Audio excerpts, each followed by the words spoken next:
nice front and back, leader's garment. Quite happy. It's alright, isn't it? Looks pretty good in that bad boy.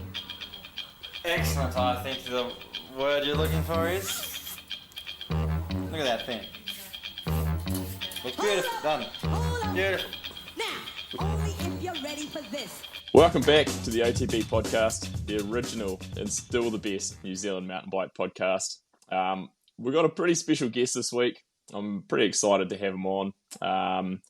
But before we crack into that, got to say quickly, don't forget to look after our sponsors of the show, troyledesigns.co.nz, Filthy Bike Wash, and Smith Optics, of course, always keeping us dialed in. Also, we just had some new hats arrive in the merch department, so slide on in if you want a sweet 5-panel with nice embroidered OTB logo on there. But before we get too sidetracked, welcome to the show, Matt Fairbrother.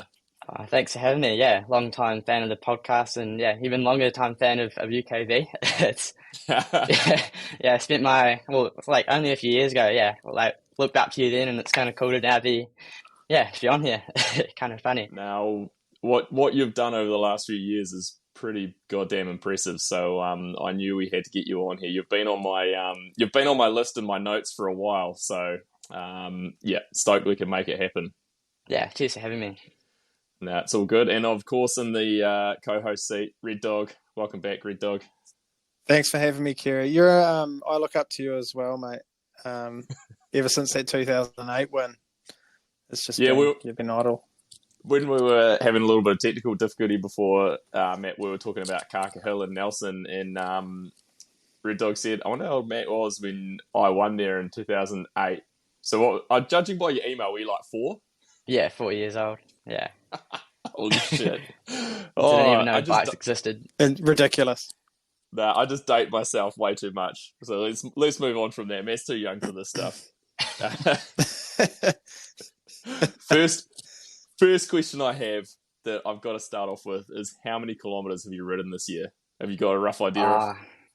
Honestly, no clue. I know, like, overseas I biked maybe about 4,000 kilometres. But I don't, I usually don't use anything to, map out how far I've biked. Yeah, so you're not really, using Strava for when you're doing these ridiculous rides, or only on special occasions? I only use it for the more significant stuff, when I want to know how far I've actually biked. But if I was just going into the hills like a normal day out, then I wouldn't bother. Yeah, but if I was doing a big mission, then I would, So there's a lot of 1,000 Ks definitely clocked up. Yeah, there's been a few 1,000 Ks at least.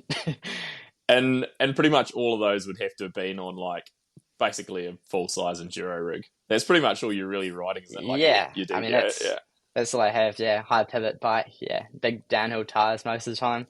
Although occasionally I change out for slicks if there's no mountain biking involved, but. Yeah, only when I have to.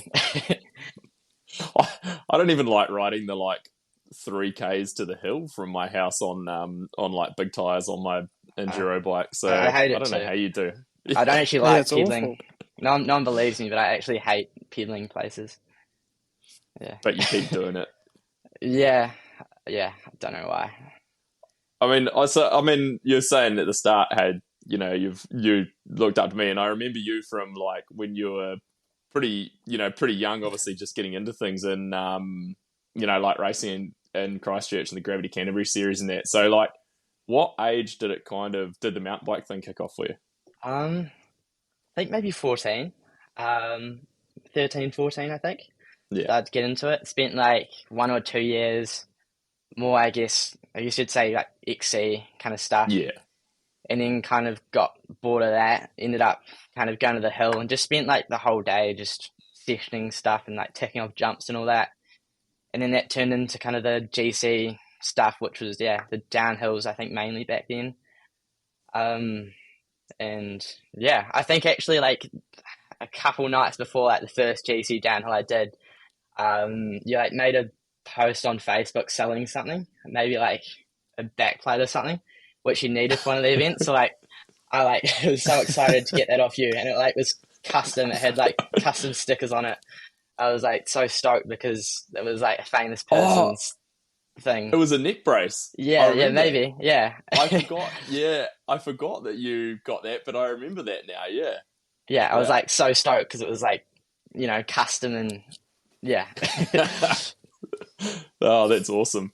I'm stoked to have been. Was it one of the part KBR your- ones?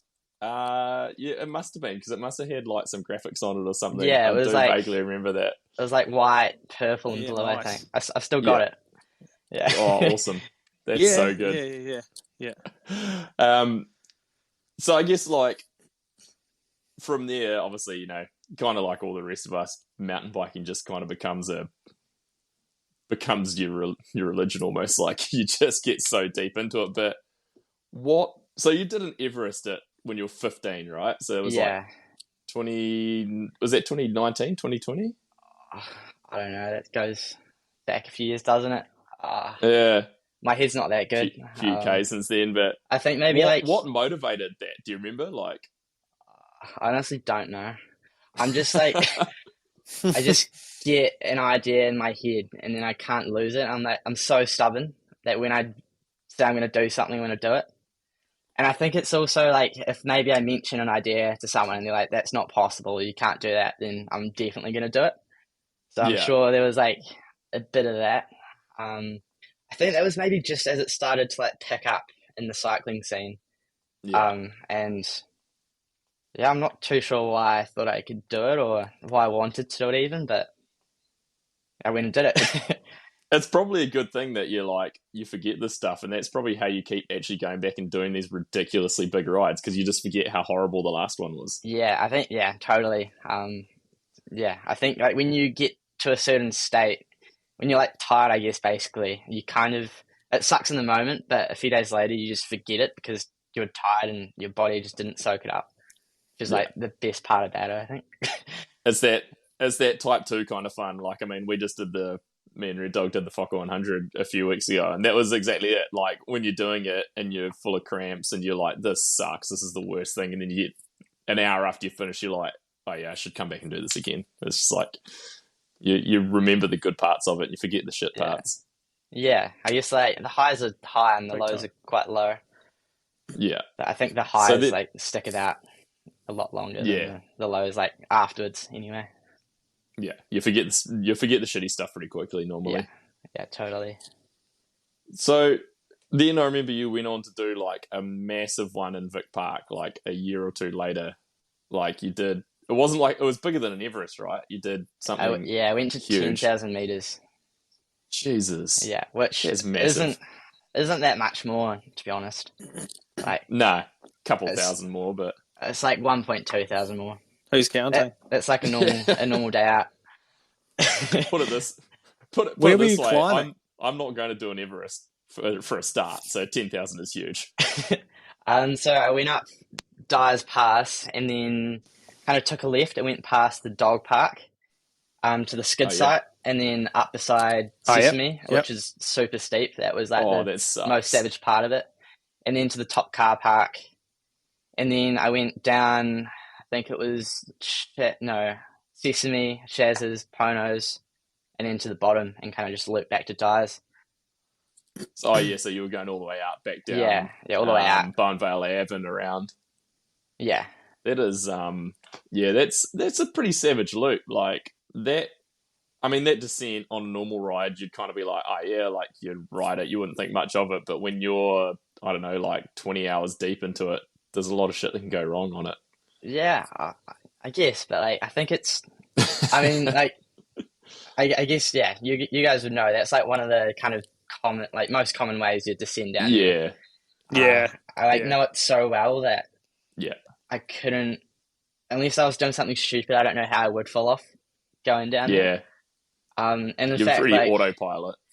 In fact, like, I think maybe like my 12th lap, I like set my fastest time down like Pono's, just because it was like, I just knew it so well. Like, I guess I was kind of on a high, and I just, going fast is fun, and that's kind of what keeps me going, just by having fun and messing about. Could you still concentrate? Like, I reckon if I did it, I'd just ride into a fence down that gravel road at the bottom or something. After 12 laps, or how many laps? I don't know. I'm not too sure how that works. I don't think I've You ever just can do it. You can just do it. I don't think I've ever had an issue. Like nothing just comes follow to the front mind when wheel. I think the only times I've had issues descending is when I've like basically been falling asleep. But yeah, That'll cause some issues. But not like being mentally tired. I feel like it's engaging enough that it's like exciting, and then you actually want to do it, so that keeps you going. That's I'm just like, I mean, that climb, it's fine for a couple of laps, but yeah, it's pretty. There's some savage little sections in it when you're doing that for however many laps you ended up doing over 24 hours or whatever it was. Yeah, I think it was 26 laps. But yeah, it's just the pinches definitely get you. I don't think dives is that bad. You can kind of just spin it out, but the pinches take it out of you. For sure. Oh, that's monstrous. So, I mean, that is testament to the fact that you are pretty mentally strong at just pushing through stuff, which I guess is why you've been able to do some of the ridiculous rides that you have been over the last couple of years. But what made you decide to like bike pack essentially, I guess, the EWS series last year? Was it just the fact of like you kind of had to do that? That was the only option sort of thing? Or? I guess it was like a bunch of naivety and just not setting myself up that well. Like, to be completely honest. Yeah, like, I don't know. I went over there at the beginning. I was 17, like, just left school, had almost no money at all after I bought flights and entered the events themselves. Like, knew nobody over there. Had a loose connection with DB8 Cycles who kind of helped me out with the bike, but I actually got super lucky that they're based out of Scotland, which was where the first EWS was. But yeah, went over with no one, knew no one. It was just like I guess I've seen like all the videos of like people kind of bumming it in vans and stuff, and thought, oh yeah, there'll be heaps of people in vans. It won't be hard to just get a seat in someone's van. Got there, just panicked, and didn't speak to anyone at all. Didn't line anything up, and then it kind of was like a few days before the first EWS, and I was like, I'm not going to be able to get to Slovenia, which was the next one. So kind of had to. Actually, no, I bumped into Win Masters out in the Tweed Valley, and like was telling him that I was like stuck. Also, like, that was my first time meeting Win.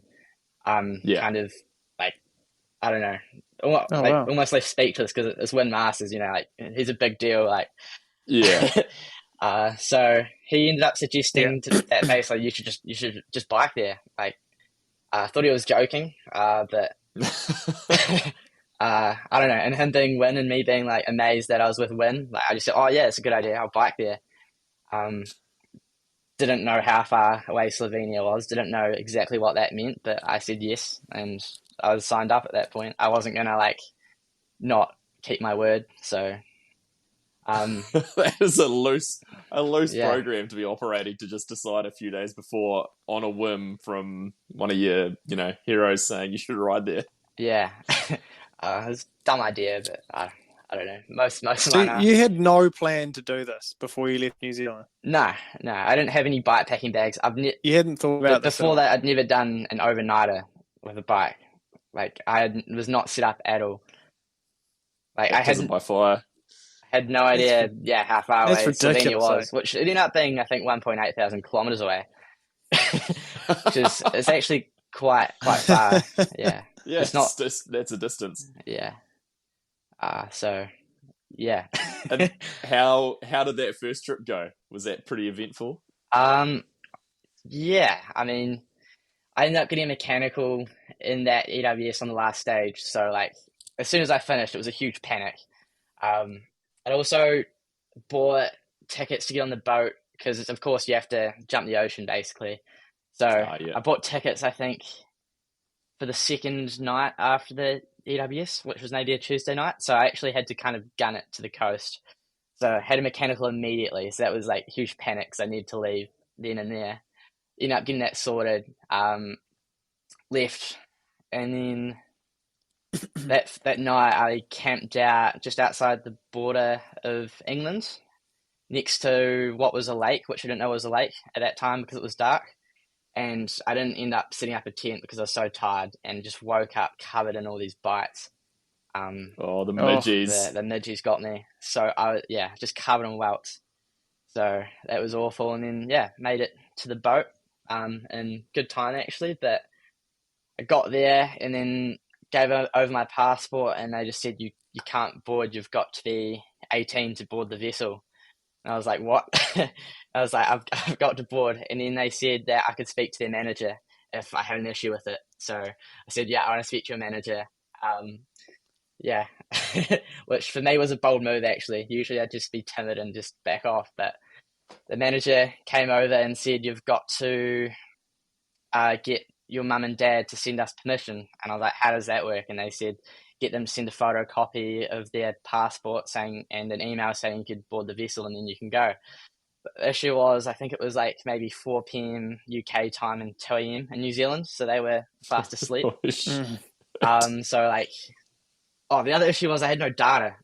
That was the big issue, actually. Had no data, had no ability to call them. So basically I went down the queue asking all these people if I could get a quick hotspot. No one wanted to help. But I guess maybe they were also like panicked about getting on the boat themselves, like because I guess they were in the queue and they were also moving. So huge panic. Then I went over to like this other kind of building, asked heaps of people, and in the end I found these 2 elderly people who had lost their luggage, who were like, who actually helped me and were super stoked to help me, and text my mum and dad and got it sorted, and like boarded the boat like 20 minutes before the cutoff. So I was sorted. Holy shit. I mean, obviously they were happy to get you on there, but how did they feel when you were like, hey guys, this is my plan. I'm going to finish the race and then ride to Slovenia? I'm not too sure. I think it maybe took a little bit of convincing, but I think they also know that like, if I say I'm doing something, I'm doing it. And I think they maybe have learned to take the side of being supportive instead of just shutting me down and not being supportive, I guess. Heads loose. I mean, so you made it. There's nothing they were going to be able to do to stop me. I'll be honest. They're a long way away. There's not much they can really do to put a stop on it. But they so you made it there, obviously. Like you obviously made it to the next race. Made it. Also, actually stopped by Leo Gang to watch the Downhill World Cup. Good little stopping. Yeah. Thought I might as well. It was like I wasn't on the way, but it was a small detour, and I'd never watched the Downhill World Cup, so have a break on the way there. Nice. Was it 2 weeks between those rounds? Yeah, 2 weeks. Yeah, I made it there like 4 days early as well, I think. So you actually had a little bit of chance to recover. Yeah, somewhat. But like the issue I find is if I stop, I shut down. So I got there, and I just I think each day leading up to it, I did about 1,500 meters of climbing and just lapped out the local bike park. So, but I mean that sounds like quite a bit still, I guess. But honestly, it was best for me, I think, just to keep the body ticking over. Yeah, that is nuts that you came in with no plan at all to do this, and then just on a whim, it all began from there. Yeah. Was it? I mean, I remember it because it, all of a sudden people, social media, power of social media, and everyone kind of knew what you were doing, and I think you were documenting it a little bit as well, like on your Instagram and that while you were going. But did it spread like once you were in Slovenia? Were people like, "Holy shit, are you the guy that just rode here," sort of thing? Like, did it become pretty well known? I guess but like no one kind of said anything. But I mean, actually, a few people kind of, if I needed help with something, like I think I was able to get it. Yeah. So, like if I had a mechanical, I think some of the support kind of setups there would help me out. I think people, you would have earned a lot of people's respect of the fact that you didn't just pack it in and go, I can't make it, and you fucking rode there. So it definitely would have garnered a lot of respect. Yeah, I think actually when it kind of hit me was when I was biking when I was leaving Slovenia, biking out of the pits, like all the like elite guys kind of like clapped me out as I was biking out of the venue. So like Isabeau and I don't know, like Awesome. the Yeti guys, and yeah, they were just clapping me out, which was That's pretty cool. Yeah, it was wild, but like so awkward for me because I don't know. I found it so hard that like kind of later on that sunk in that all the top people of the sport were clapping me out. So then you pretty much, did you just decide from that point, like, well, this is basically how I'm going to get around the rest of the season? Yeah, I kind of thought at that point it was my fate, and kind of just thought, let's see how far I can go. Slovenia, I mean, I've been there for a World Cup a couple of times to Maribor, and I'm like, that'd be a pretty wild place to just ride into, like when you're over in that side of Europe. Like, it's definitely not as easy to get around as it is when you're in like, you know, the main spots of France or Italy or anything like that. It was, I don't know, it was all new to me. So like, I mean, at that point I didn't know any better. Like it was all new and all spooky. So yeah, it just was what it was. But yeah, looking back on it, I guess, it was a bit maybe, I don't know, it's its own kind of thing. Yeah. A bit more, I don't know, not less developed maybe. Part. Yeah, I don't know. Yeah. Well, we were kind of like out the back and somewhat nowhere, more of like a farming kind of vibe, I guess. Yeah, there's not as many people around that will speak English and be like as easy to deal with as when you're in like a big city of Europe or something like that. Yeah, exactly. And it's not like a big like ski kind of venue. Like I don't know, Chatel is an example. Yeah, like it's so set up for the sport. Is that so? Is that the biggest like commute you've done between races, or have you done bigger since then? That's the longest distance wise, I believe. Yeah, but there were like some tougher ones later on in the season. Just purely because of terrain, like more mountains and that sort of thing. So like the 2 weeks, like so if it was like a back-to-back event, it actually ends up being I think 4 days to commute. Whereas that a 2-week event, I think, is 12 days. I mean, 2-week gap, I think it's 12 days to commute. So having that, it adds on quite a bit more days to actually get there. Are you taking like, I haven't followed, I guess why, I mean, I haven't seen close enough as to whether you have like skipped a few, whether you've like jumped on trains or in with people or whatever, or have you basically ridden everything since that first one? I've never, I guess in my head it's cheating. I've never cheated, but I've caught planes like where I've had to, where when it's physically not possible, I've caught planes, but only planes. Jesus, that is wild. But I mean, obviously, when you started on made the decision to, I guess, do the big commutes between races, did that start to affect your your mindset with the racing? Like, were you starting to become more focused on the commuting and getting around because it was such a big part of it, or were you still focused on the racing aspect? I don't know. I think to begin with, there was like enough stoke that I was over there kind of ticking off that big goal to like compete overseas that in a way I think I had this like you can't mess with me mentality. Like no matter what I did, I was gonna do it. And I was still gonna go fast, I guess. And I think that kind of worked until the third EWS. So in Slovenia I ended up like finishing 10th under 21. I also like dislocated a pinky finger as well, which like messed up my day. But to like pedal that far and get 10th, I was like super stoked with that. But I think after that, the tiredness kind of bit the stoke, and kind of won over the stoke, and then it definitely hit me going into the third EWS, and I just couldn't maintain that pace. It would be hard. There would be so much fatigue built up by that point. I was so messed up physically. Yeah. As well. Like, were you getting I was going to say, were you having any like physical problems from so many Ks? Like, Just fatigue.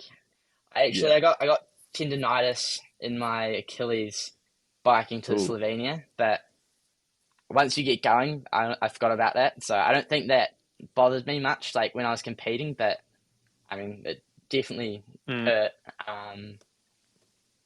But yeah, just huge fatigue, and just like mental tiredness, which I feel like I can always fight like physical tiredness, but mental tiredness, that's something I've never been able to win over.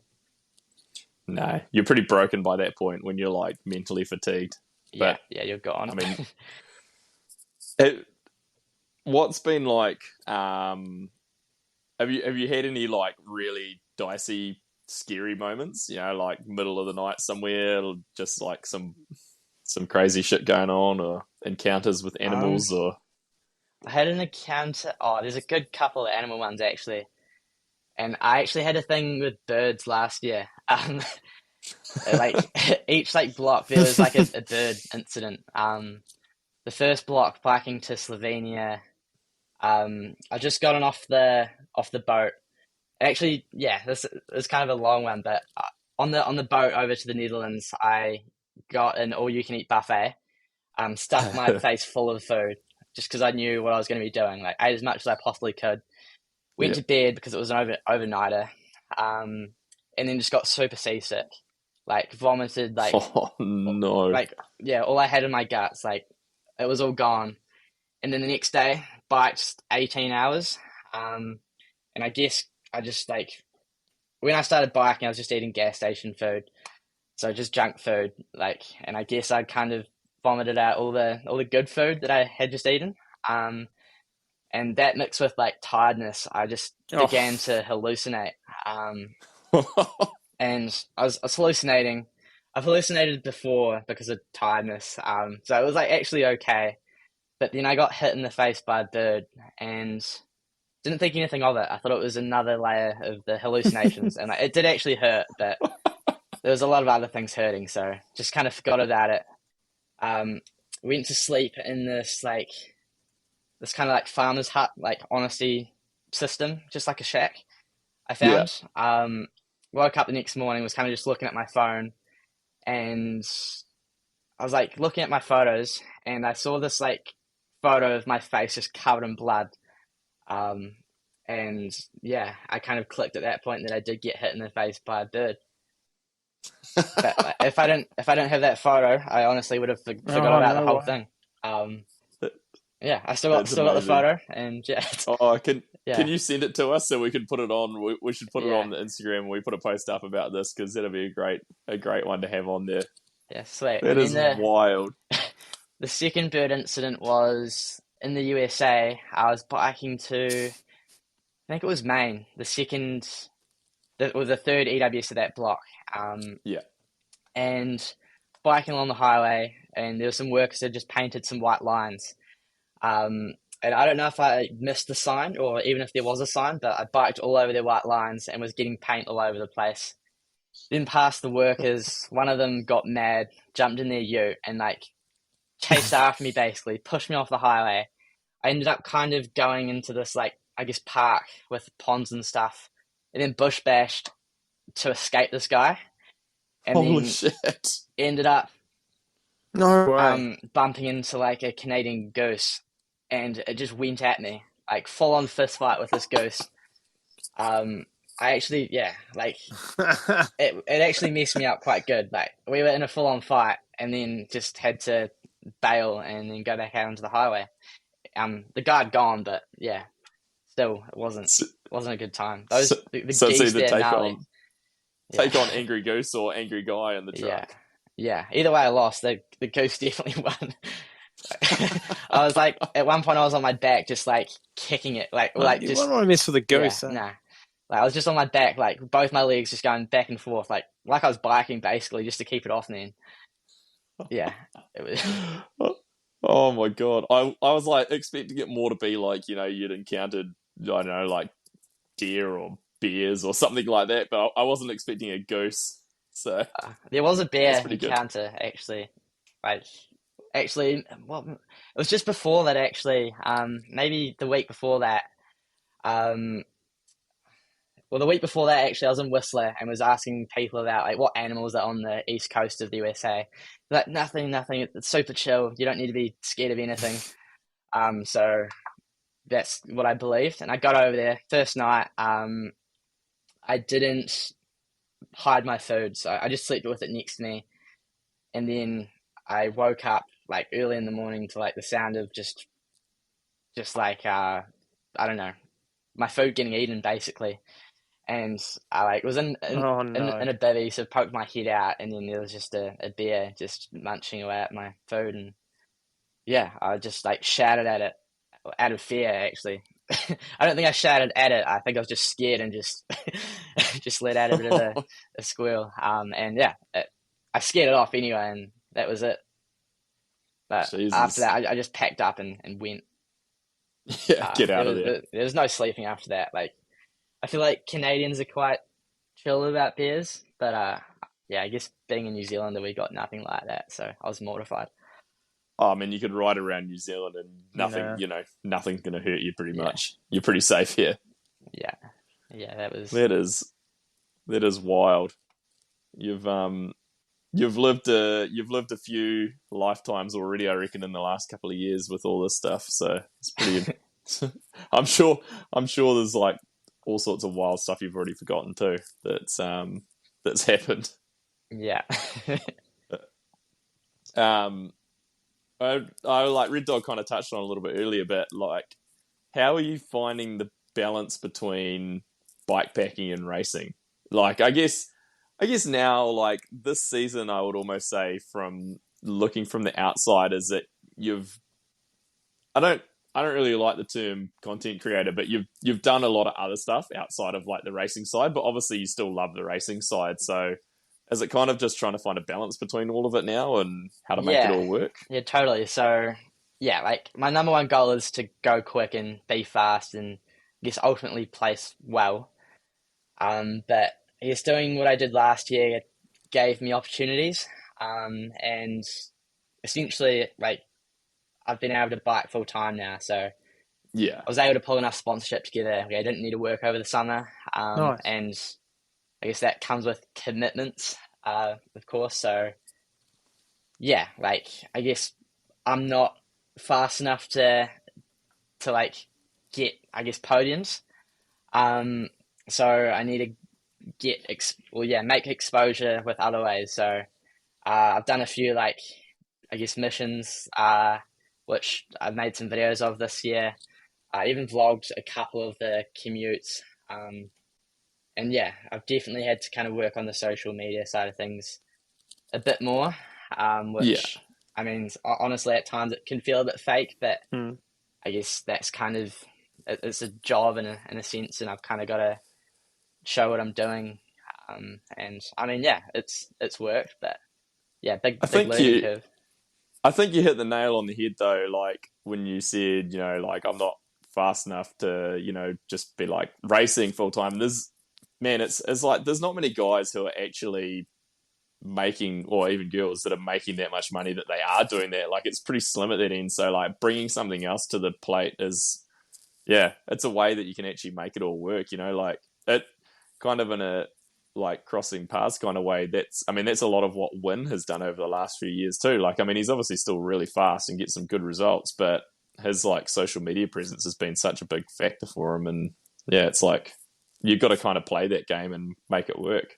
Yeah, totally. There's definitely limited spots, I think, at the top in terms of just being able to be fast and have a living off that. And yeah, I'm sure we've all seen like people kind of doing their own thing or like focusing on other avenues. And I think we're only going to see more of that as the sport develops. You kind of have to. The sport's changed where you can't really just be a fast racer anymore. Like you have to be so much more than that. It's like even the guys who are at the very top who are winning World Cups and that sort of thing, it's like they still have to work and do like social media stuff. So it's definitely a big change. For sure. What does a day look like for you now? Like, in terms of, I guess it is your job. What does an average day look like? Oh, I don't even know myself. Uh, I mean, typically I go biking at some point in the day. Uh, Gym.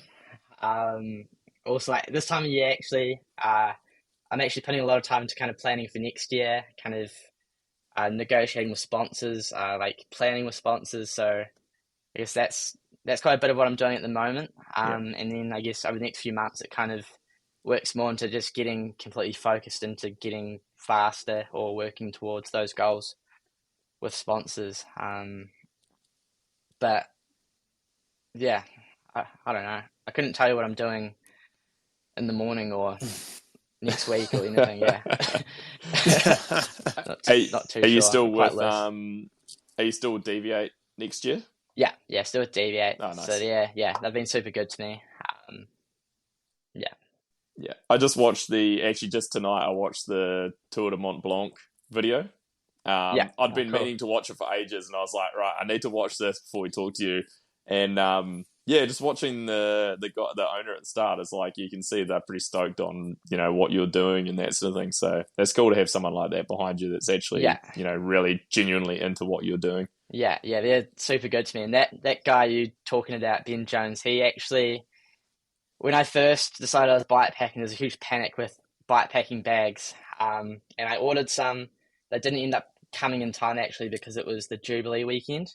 So like they weren't shipping anything out that Yeah, week basically. And he went like hugely out of his way to go and buy some bikepacking bags for me. And the bags are waiting for me as soon as I finished the EWS in Tweed Valley. So he's actually basically why I was able to do that. yeah, Because yeah, like I had no other hope if I didn't have those bags. So yeah, it's quite that's cool awesome. that he's kind of, but yeah, he was there for the beginning of the whole thing, and he's continues to support me, and yeah, he was there for the Tour de Mont Blanc challenge. That was actually his idea, and Yeah, he's like so involved in what I'm doing, which is it's awesome to have him and a company like that kind of pushing me along. yeah. That Tour de Mont Blanc looked pretty massive. So, Yeah, it was a big one. Kind of yeah, almost multi-discipline. Like I'd say yeah. 6,000 meters of the worth of climbing was hiker bike, which I mean is a lot of hiker biking. What was the Yeah, kind of total elevation for that? it Do was you remember? 8,000 meters of climbing. Oh, so like the bulk of Oof. it you're pushing. Yeah, Like, a man. whole lot of it. Like the whole thing was hiking past basically. So, Yeah. um, which actually made the descent super sick in my opinion. Like there was nothing which was Mm.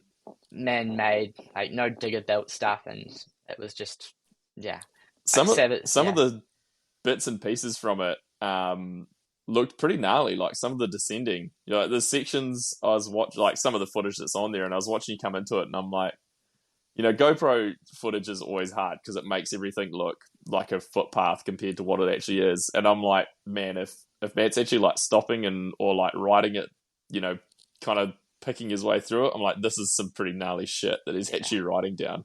there was definitely some high consequence stuff in there. But I mean, you kind of just have to fluke it half the time. I did get off quite a Yeah. bit, to be honest. Walk some bits. Like, there's just some chunky stuff, like, I guess, artificial stairs that are just made out of, like, chunk, Yeah. which, like, you just can't bite down. And Not especially built for bikes. especially in the night time when you can't judge the distance between, like, Yeah, stones yeah, or, just whatever. It gets to a point it's just not worth taking that chance. Especially when That's you're in the nuts. middle of nowhere. Like, no one's going to come help you and no one's going to come save you. No. And then in the middle of the night, you just start vomiting. Yeah, And that wasn't that fun. But how long were you stopped for with that? Do you reckon? Like, maybe only like a few minutes. yeah, But then I was just you would have been wiped. completely depleted after that. Yeah, There was nothing left. It was just a huge bonk. Um, yeah. but yeah, that The happens fact though. you managed to carry on after that is impressive in itself. I mean, I Like, think when you sign up to that kind of stuff, you can't see yourself as a victim, and I Yeah, think you've just totally got to be aware that like life is going to mess you up at some point or another. So you've got to be content with that and just suck it up. Like I sign myself up for that, so I'm just gonna deal with the cards I'm given, basically. As long yeah, as I can physically continue, then nothing should make me have to stop. yeah. As long as there's no bones Mm. like hanging out of the skin or Yeah. anything like that, Yeah. Exactly. carry on. Yeah. Yeah. That's how I kind of think, and think what keeps me going is basically Yeah, that I signed up, and yeah, like I prefer to be doing that than Yeah. something else.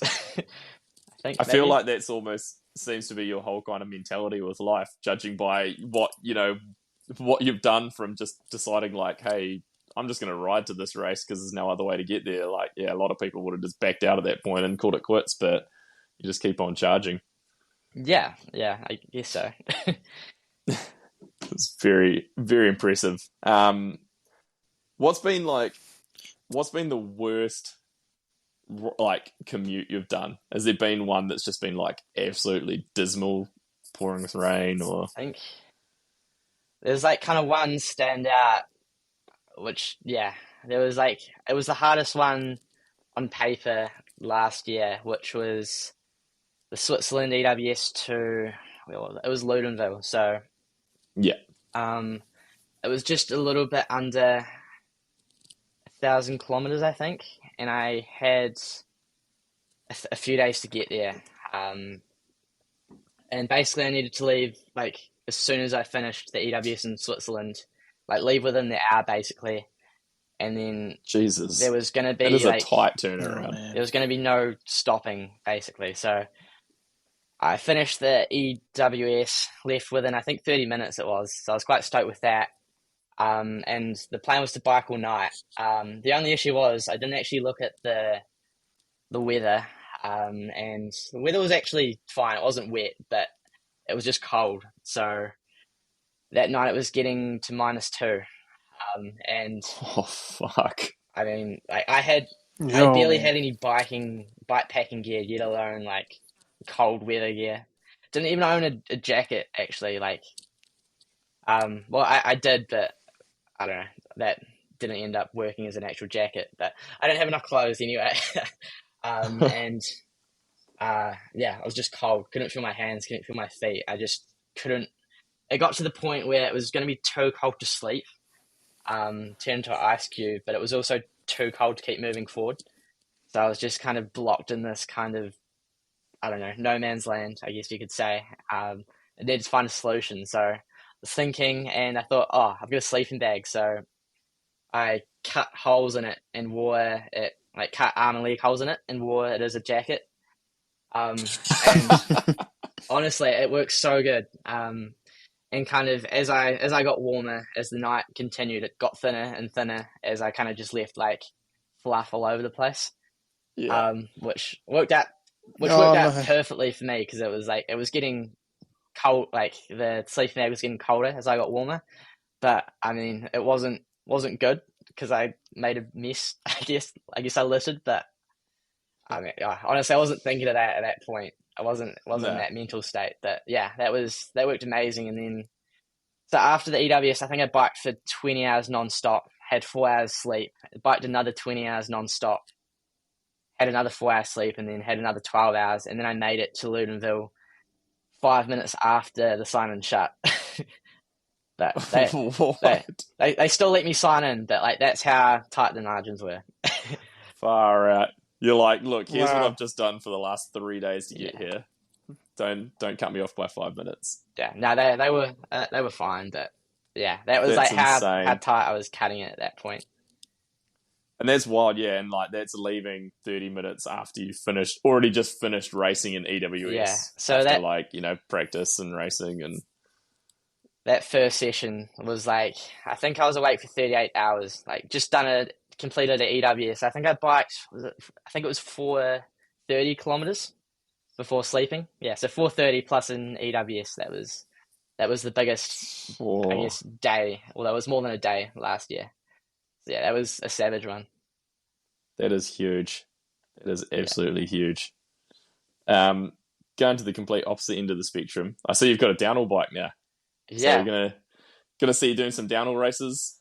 I Nice. guess, yeah. I guess I'm like slightly committed now that I got a downhill bike. Yes. So yeah, I guess you'll see me about hitting up some of the downhills in New Zealand, and then see where that takes me potentially. Yeah, try something. is- So is that like a downhill frame, or is that just like an enduro frame that you've kind of modified, or? I guess it's like a modified kind of bike. So it's the same mold they use for the Claymore, which is their 180, 165 mil bike. So they've just stiffened it up, made it suitable for downhill forks, and then they've chucked in a new linkage which bumps it up to 185 in the back. So yeah, it keeps it quite close to the bike I'm used to, which is actually quite nice. But it still feels like a beast because I've never had like an actual downhill bike, so it just feels like a tank to me. Yeah, it's funny how much different it is. You know, even like how good modern trail bikes are, and you get on like more of a downhill bike, and it's just so much different. It's given me too much confidence. I've ended up going like too quick for what I'm capable of a couple of times so far. Yeah, sometimes it's like it's easy to go too fast on them. Yeah, Yeah, it definitely like missed a few corners and stuff like that. So you just kind of kicking around over the summer, do a few races and bits and pieces, or any crazy plans for while you're home? Yeah, like I definitely got a few plans which are cooking up. But yeah, just kicking it out, doing all the events here. Like, yeah, I love going far, so chasing all the events, and some more downhills this year, which is exciting. Nice. And I think, are you going to ride to the downhill events? I'm thinking on about the downhill bike, but I feel like there's an argument of that it's basically the same bike that I've been pedaling on anyway, so it's not actually a downhill bike. So I've been thinking about. Optically, it'll look like a downhill bike. I was going to ask you to ride up to Nelson so we could do this in person, but I thought maybe that might be too much to ask for just for a podcast. Oh, you should have done it. You would have been able to twist my leg. It doesn't take much. If I end up doing some downhill World Cups next year, which I haven't decided on, I'll see how the New Zealand season goes first, but I might end up having to bike with 2 bikes next year, which could be spicy. Put like a little trailer thing on so you can have the downhill bike on a trailer. Yeah, come up with a few ideas to make that work. just to add like another 18 kilos to your load. Yeah. I don't think anyone would be mad if you could send the downhill bike with someone else. I don't think anyone would hold it against you. You know, like you don't have to ride around with 2 bikes. It'd be like fun though. Would it actually though? You could convert the downhill bike back to like the enduro bike, and then just take a fork in the link. You could manage that. Maybe. You just slide the crowns way. It's a lot of way admin. down on the 40, so that then you've got a way lower front end because you don't need all the travel, and then just go like that. Put it into aero mode.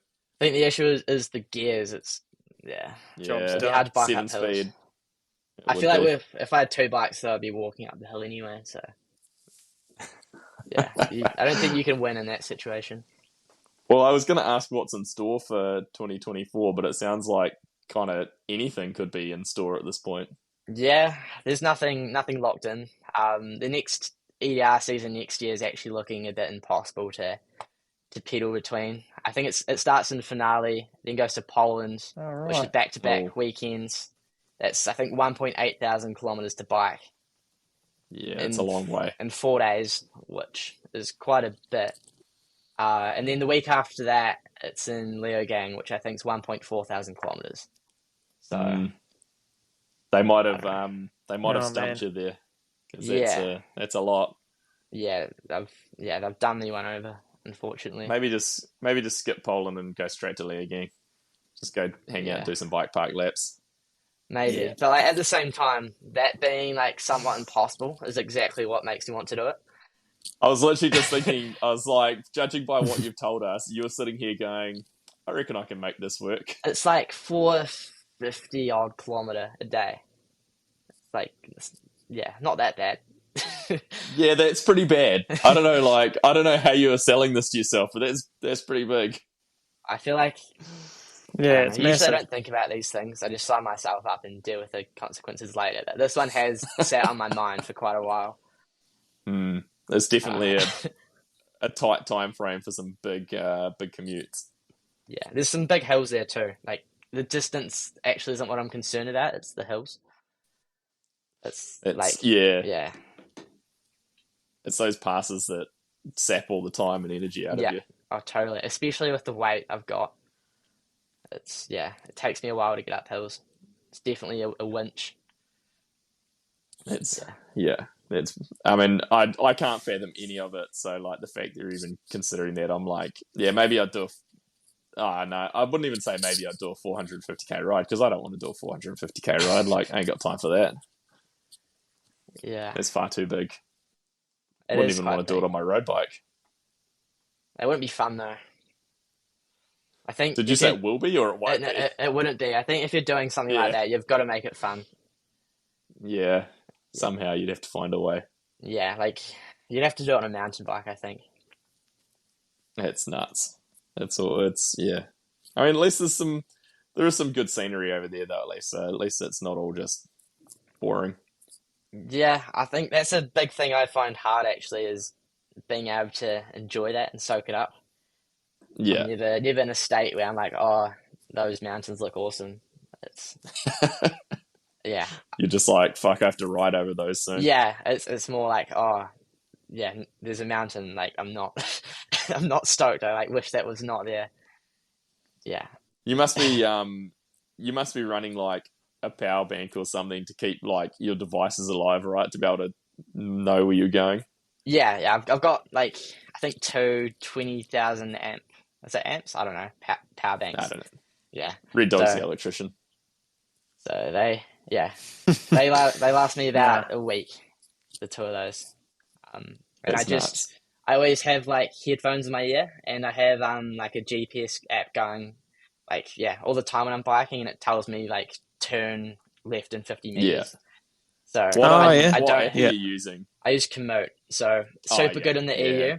EU. Yeah. Not that good in the States, I found, but yeah, so Yeah. It's solid once in very the EU. very European. Yeah, Yeah, very European that app. So yeah, real good over there. it does get a bit weird sometimes, but I mean, it's the best I've found, and having the speaking option is so good because Yeah. I just don't need to pull out my phone at all to look where I need to go, basically. Yeah.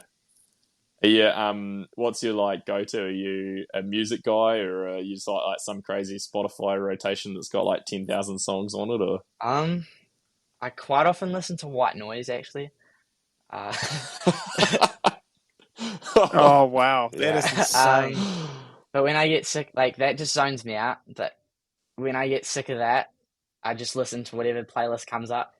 But then Yeah. I get sick of like I don't have any type of music I listen to. I just Yeah. listen to whatever type of music it is until I get sick of it and then move on to the next type. And there's like some songs which have just completely scarred me that I can't listen to basically because I've heard Yeah. them too much. And the occasional podcast when I'm like alive enough to actually kind of be engaged. Focus on it. Yeah. Yeah. So it changes quite a Yeah. bit, but often when I'm tired, I just default to white noise and just zone out. Mate, if I listened to white noise when I was tired on a bike, I would just promptly fall asleep. Yeah, Go I would sleep. be out. I mean, this is It's Yeah, what babies use. this to is go I to mean, this sleep. is probably our problem because we have kids, Red Dog, but I can like just vaguely hear the white noise that's going in my kids' room at the moment, and it's like if I'm in there and it's Soothing. dark, like if I was riding in the dark with white noise on, I'd be You're out gone. like a light.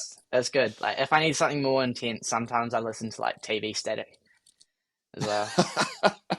Bit more high pitched and bit Yeah. like higher frequency. Yeah, that one's good. That is wild. As speaking of falling asleep, have you managed to like physically fall asleep while you're riding? No, I don't think so. I've definitely That would be like an impressive feat.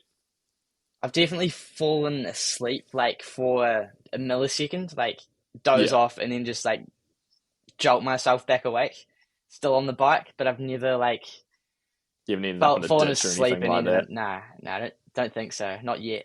Anyway, You haven't ticked that you one may off. have just forgotten. You may have forgotten it, or just buried it down deep in your fatigue that you've forgotten it anyway. Yeah, no, I don't think I have yet. I'm usually like definitely sleep is my weakness. That's something I just can't fight. Yeah, Like, that's no, something I can't push past, which I think sucks. most people will be in that same boat. I think that's just human nature. Yeah, I guess so. But my other issue actually is when I'm tired, I can't sleep. I've got this weird thing. Yeah, Yeah, I find it so hard when I'm in that state to actually go to sleep. yeah. You think like this is great. I'm just gonna like fall asleep instantly and go to sleep for a few hours, whatever you're like planning on, but it just doesn't come. Yeah, I just even though you're like so tired, you're also so wired. You almost go into like some survival mode, and you just keep ticking over.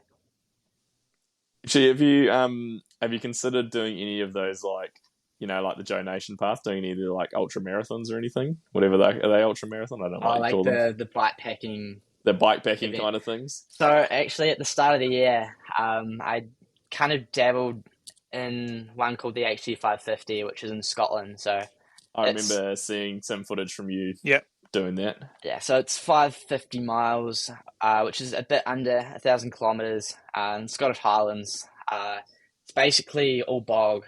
I think it's about Yeah. 30% hiking, which for that distance is quite large.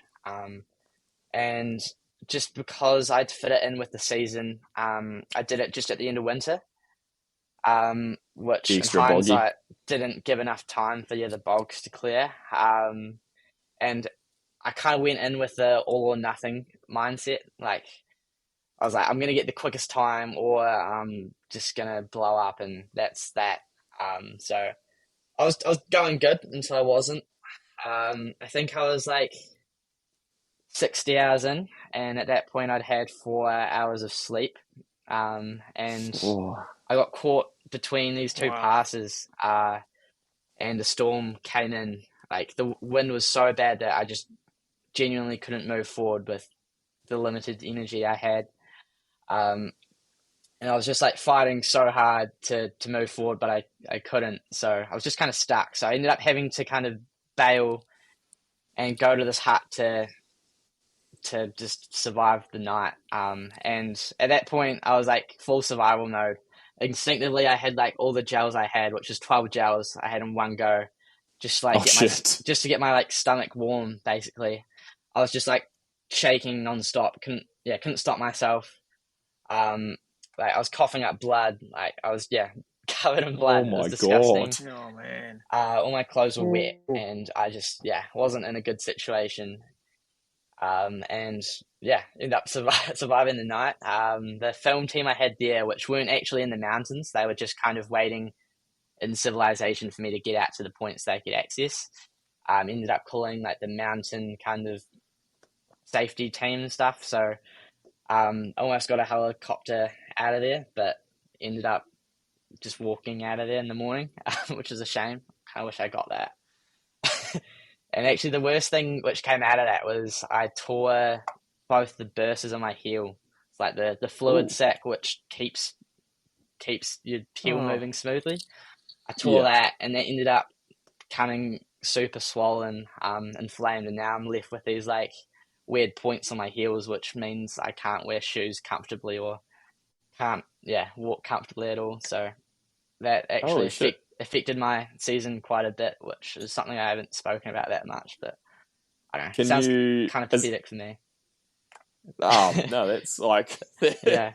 Is that something you can like have surgery to rectify, or kind of? You haven't looked into it yet? No, I had actually, but like it'll go away in time. But at the same time for me, I don't think if I go and do another mission, then it's just going to flare up again, and I don't think it actually would get better. So it's not a problem, and like when you're riding, or is it just like I've walking? kind of learnt to deal with it, but it's just like imagine a blister, but it's a lot more painful. So there's kind of you can kind of settle into a blister, and I can kind of settle into this. But if I'm walking where you're kind of always sliding up and down on your Yeah. heel in your shoe, then yeah, it's just a no-go for me. So that Tour de Mont Blanc challenge, actually, I didn't mention it in the film or anything, but that was hugely affected by my ability to hike up the hills. I actually walked Oh, up most of I them bet. barefooted with no shoes on. Oh But my God, yeah, I don't think I've touched on that before actually, but yeah, that was a big man. nuisance. Yeah, I could imagine, especially like the little, like for a start, how uncomfortable it would be walking barefoot up those trails and then It having to stop and like take shoes on and off.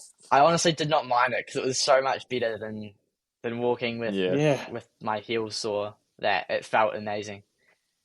crazy. Yeah, and I was also Yeah. like bike packing in sand and jandals. Like, yeah, there's photos of that, and yeah, just like my whole Did, season was kind of based on what would not hurt my heels.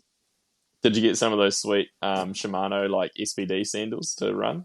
Oh, I didn't, unfortunately. They're actually quite hard to Uh, find, and I've actually got yeah, quite small feet, and that's even harder. yeah, they're pretty rare these Yeah, days. I think those things, but Yeah. oh yeah. man, that is wild. Um, I've exhausted all of my questions on my notes. Red Dog, have you got anything on your mind? I'm keen to know what's like something you're looking to improve on. Like either with your setup or like your I don't know prep nutrition. I don't know. Is there anything that you this off season you're like, man, I really need to get better at that. Otherwise, I'm going to end up in a really big Um, hole at some point. I don't know. I like to think I do.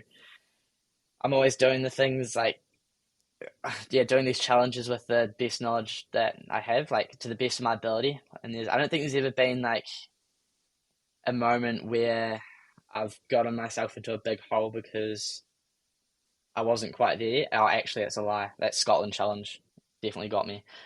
I definitely needed more clothes, but that was a learning. Um, I don't know. I like to think I've done things quite good, but I guess like in my mind, I'm quite competitive, and I always want to do things faster and go bigger. So I think that's like what I'm working towards over the next season, at least going faster and going bigger. Um, I get slammed a lot for not eating well, so maybe eating better, but I don't know. That's the way I eat works for me, I It's just find. about impossible to eat very well. Yeah, I Yeah, also like don't. when you've got limited resources. Yeah, I Yeah, also don't eat meat. I'm veggie, so like going overseas, it's quite hard for me to have I don't know, the Yeah, full a good diet basically, especially when I'm bikepacking. So yeah. I don't know, maybe finding like a way to yeah. make that work better for me, but at the same time, I feel like I've done my best and I'm still living, still surviving. Um, yeah, I'm not too sure. What's your go to like gas station snacks? Um, or I think Coke is a good one. Just whatever gummy lollies is there. It always gets you through. Salt and vinegar chips. Um, but I get put off the salt Oh, and vinegar interesting. chips quite easily because if I eat too much, it burns the skin off my Hmm. tongue. Um, but just salt. Yeah, But I it's gotta always be a challenge. but I gotta be careful with the salt Yeah, because yeah, it yeah. messes up my tongue. uh, yeah, yeah. I think that's You've it. got some yeah, you got some wild stuff going on there. Do you ever think you're going to cheat on the bike packing thing and just say, I'll have a really good crack at the racing and put everything into that and see how far we I can think at go? this point in time, I think I'm gonna say no to that. I think the bike packing stuff has put me in a good position where I guess yeah, I've been able to focus on biking completely. Kind of turn into my job, and I don't think I'd be able to do that without bike packing. So that means not being solely focused on being competitive at these events. Um, Yeah, so Fair yeah, enough. but like doing this bike packing stuff allows me to bike more, like all year, like coming back home to New Zealand and just being able to bike whenever I want. So that's like Yeah, that's what I've always wanted. So I think I'm gonna focus on keeping that for as long as I can. That makes a lot of sense. I guess. Last question from me: chamois or no chamois? No chamois. I hate them. It chafes up my ass. Fair.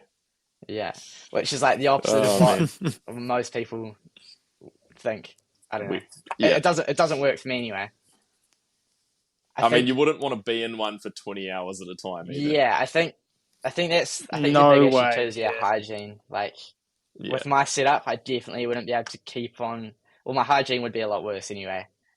Like it'd be pretty grim. You'd be swimming in like ass soup. Yeah, it'd be pretty disgusting. Yeah.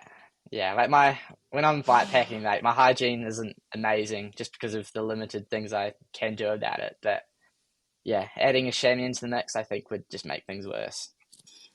Yeah, no, that makes sense. Oh, well, that's awesome. It's been good to hear some tales and some of the absolutely, well, I mean, to me and probably most of the people listening, insane stuff that you've been up to on the bike, and I'm sure we'll be following on again next year to see what you come up with next. But Thank you. Thanks for your time, and can't wait to see what you come up with next. Yeah, cheers for having me on. It's been good to chat with you. Nah, it's been awesome. Well, for our listeners, we'll hopefully bring you a few more people in the hot seat over the coming months now that the race season's over, and maybe some more race season stuff here in New Zealand. But thanks again, Matt, and we'll see you all next time. What's up? I come from the land of down under.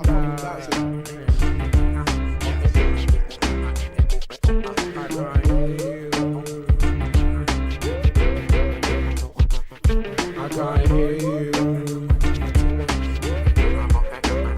What was that? I can't hear you.